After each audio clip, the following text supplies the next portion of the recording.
afternoon, folks. For the benefit of the people who just joined us, we have to give you a little bit of safety information. The boat you're travelling on is licensed by Marine Coast Guard to carry passengers along the Thames. Our certificates are all on display in the saloon. On board we have inflatable life rafts, individual life jackets, and as we travel up and down we're talking to the boats working this afternoon. During the journey, if you want a drink, the bar is open all the time. For the ones who just joined us, we'll do a little guide as we run up into central London, just point out the major attractions. So if you look on the right, something we haven't seen for a very long while, a very busy Tower of London. If you look at all the towers and turrets, there are 26 of them. Look behind them two large trees on the right, the big round turret on the inner wall, that's the one we call the Bloody Tower, where they found the bodies of the boy princes killed by their wicked uncle. It's quite a gruesome place really, it's why it's popular.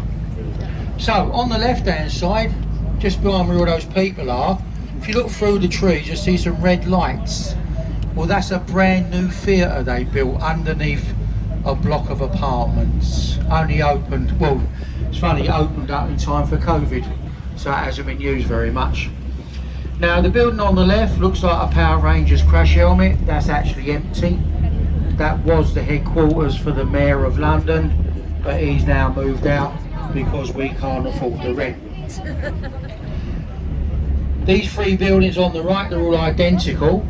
If you look between them, you see we've even got plastic trees in London now, but they are disease free. But those buildings, you've got apartments, a hotel, and there's even a television studios there as well now. As we travel up, you've got the London, or I should say, you've got the Shard above us. Now the Shard basically is all about money. The most expensive viewing gallery in the world at the top.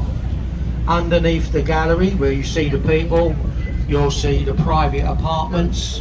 When they were selling them, they started at £10 million. We don't know how many of them are empty at the moment. Now underneath there, right round the middle of that tower, that's where you find all the bars and the restaurants. And at the bottom, a 5-star luxury hotel. You can spend £1,000 a room here, and if you're in one of the rooms on this side, you've got a wonderful view of London Bridge railway station.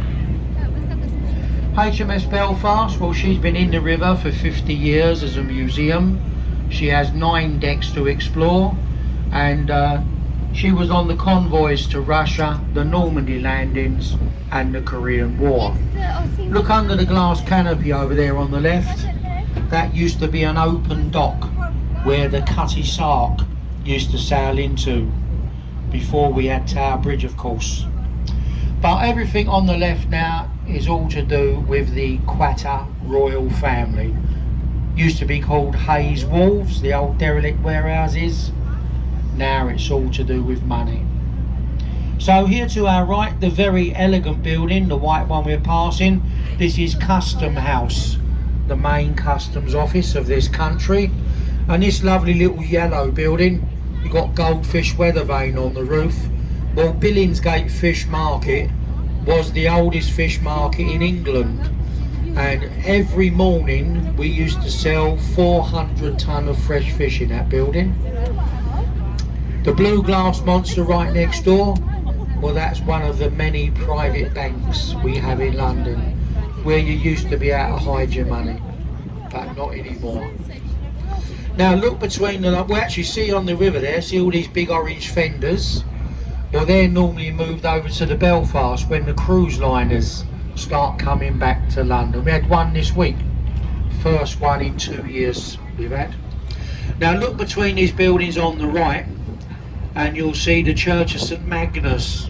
If you go in that church, you can see models of all the old London bridges, because the first London Bridge, the wooden Roman one, it stood in line with that church steeple, so we're going over it now.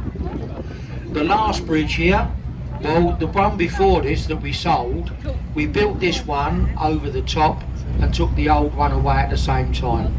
The old bridge went to Lake Havasu City in Arizona. Look up on the right here, The building with the colonnaded front, this is the Fishmonger's Livery Hall, the oldest, wealthiest livery company in the city.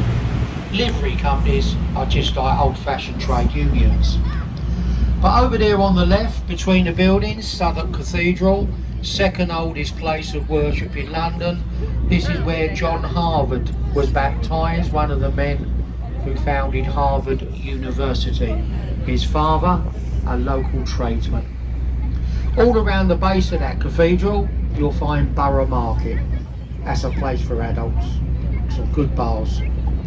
Now in the next gap we've got a replica ship called the Golden Hind. It's being renovated. It's already been round the world twice, but that's a nice place to take the kids. Take them on board, they'll get the history of Sir Francis Drake. Have a look on the right now. See, as soon as the sun shines, the pubs on the banks of the Thames start taking money, which they haven't done for a couple of years. So we're going to go under Cannon Street Railway Bridge, but look at the tide going round the supports of the bridge. Now the tide is just turned, it's going out now to the sea behind us, 45 miles away. 7 hours to go out, 5.5 hours to come in, 2 tides every day. Today's tide rose 7 metres, 25 feet. As we go under the bridge, you look on the right, you see the barges here. Now they're always on about pollution in London. If you use the river, you have less pollution. One tug can tow 4 of these barges, so count all the containers. There's another stack underneath. Each one is a lorry off the road. One tug tows 4 barges, so you've got 1 diesel engine or 80, 90 lorries instead, all doing the same job, taking London's rubbish away. So this is Southwark Bridge, known as the least used bridge in London. Most people couldn't find it till Mr. Khan messed London up. Now London's a car park. When we go through the bridge, look up to the right, look at the top of the first building, you'll see a badge. This is the Vintners Company. The Vintners, the dyers and the Queen are the only people allowed to keep swans on the banks of the Thames. Look along the right here, there's a little recess in the wall. This is the oldest dock on the river. Queen Hive dock dates back to the Roman era. Now as you know, we was all locked up indoors, but the builders were allowed to come to work so they could build luxury flats, hotels, apartments. Well, there's one there, look. The Westin, brand new hotel, only just opened, £400 a room in there. The reason they've never built over that bit of land, this was one of the major escape routes from the Great Fire of London. Over on your left there, the International Shakespeare Centre. If you look over there, you see the banner, the red and blue banner. Just next to it, can you see the top of the iron gates? Each lump of metal on the gate is a character from a Shakespearean play. Look behind the blue banner on the pier and you'll get a much better view as you look back. Shakespeare's Globe. They've got a show on there today because they've got all the banners out. Now look to the last house over there. See that little cream one with a red door flying the Ukraine flag? That's Wren's house. That's where Wren lived during the rebuilding of St Paul's. Now try and imagine sitting over there on Bankside, looking across the river. There was nothing here. It was all burnt to the ground during the Great Fire. So this is the Millennium Footbridge, the Wibbly Wobbly Bridge, or the Harry Potter Bridge. On the right, the City of London School for Boys, where Daniel Radcliffe went to school, Harry Potter himself. Now on your left, this massive building, this is Tate Modern. And as we say, if you understand modern art, it is a wonderful place to go. But if you're a bit like me, I don't know anything about modern art, so I go in the pub next door. It's a work of art watching her pull a pint of Guinness.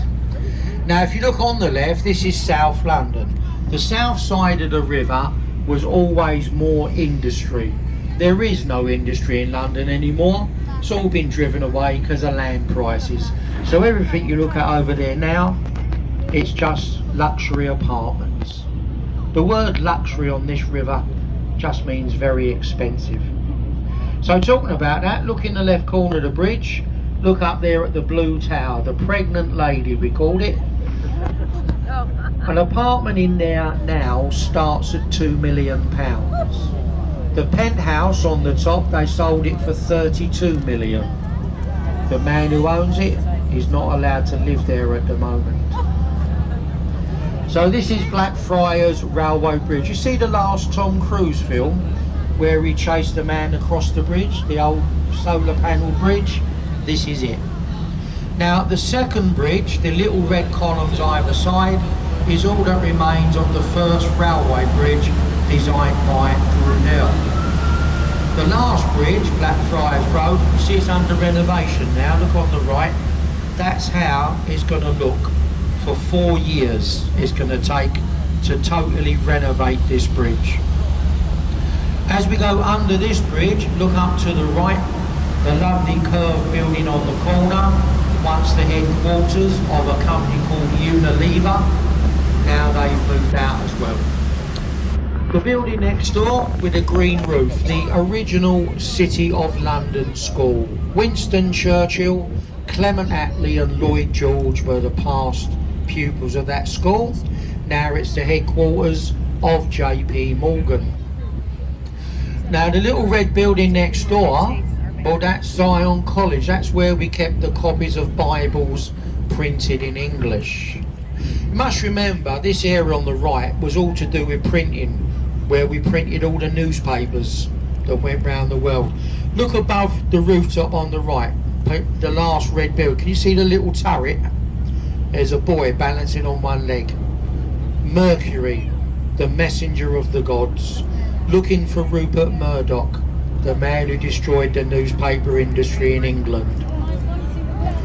Over here on the left, this lovely red building, the Oxo building, that's the oldest unchanged advert in London since 1932.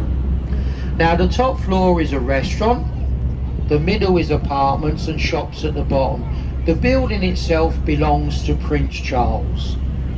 Prince Charles, the Duchy of Cornwall, owned the South Bank of London, where he gets all his money from, or some of it. But look at these lampposts.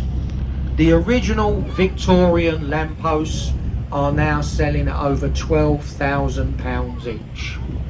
Even them little lion's heads will cost you £10,000. Made of, no, you can't buy them. I can borrow one for you. Look on the right of these lampposts. Can you see the blue telephone box there? Look, the old TARDIS. That's how you used to phone the police years ago.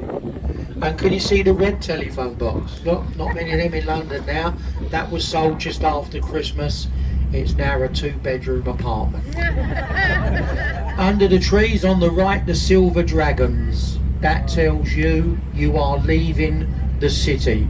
You enter the city at Tower Bridge, and now you've beaten all the traffic through London today. The white ship is the Wellington, the livery hall of the Master Mariner. To become a member of that Mariners Club, you have to be a serving captain and sailed around both capes. So if you look along the right, where this modern building is, we were supposed to have had a new bridge. It was known as the Garden Bridge, being promoted by Boris and his mate Mr. Khan as the best thing ever to happen to the river. Well, no one in London wanted it, so we voted it down. But it still cost us £40 million not to have a bridge. Now, most people don't realise this river was 1/3 wider than it is today. If you look on the right, all this embankment has been reclaimed from the river. That's the sewers and the underground. So if you look up the river there ahead of us, where all them buildings sit back from the wall, Embankment Garden, that was all the river. If you go along there, you've got the oldest wine bar in London, and when you sit there, the river wall was right next door. So this lovely building on the right, the Palace of Somerset, was built on the banks of the Thames. See all the granite archways? Look under that wide arch, that's the Watergate, where we would have rowed old Henry VIII into the royal courtyard of Somerset Palace. In the corner of the bridge is the RNLI, busiest RNI station in England. But look under the bridge on the right, see all the lights? This is a brand new cabaret club called Proud.